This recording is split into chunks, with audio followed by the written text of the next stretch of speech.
મિત્રો, પાકિસ્તાન નામ દુનિયાના નકશામાં સહન ના થતું હોય તો પાડોશી દેશ તરીકે કેવી રીતે સહન થાય? અને પાડોશી દેશ તરીકે સહન ના થતું હોય તો દેશની અંદર આ નામ કેવી રીતે સહન થાય? પરંતુ તમને સાંભળીને નવાઈ લાગશે કે ભારતની જમીન પર એક ગામ છે કે જેનું નામ પાકિસ્તાન છે. શું છે આખી બાબત?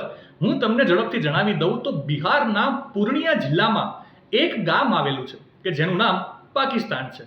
અજીબો ગરીબ નામ હોવાને કારણે આ ગામના લોકોને ઘણું બધું સહન પણ કરવું પડે છે અને ઘણું બધું સાંભળવું પણ પડે છે.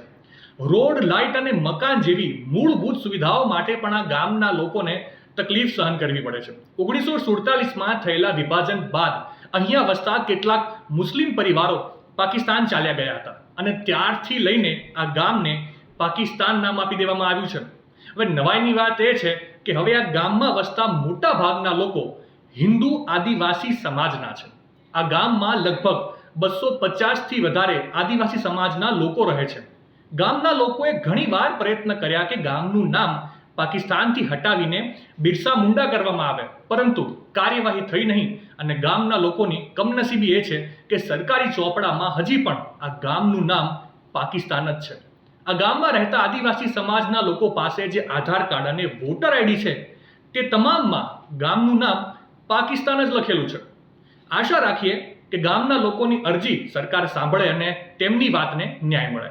માહિતી સારી લાગી હોય તો રીલને વધારે શેર કરજો અને આવી જ અવનવી માહિતી માટે સંદેશ ડિજિટલ સાથે જોડાયેલા રહેજો.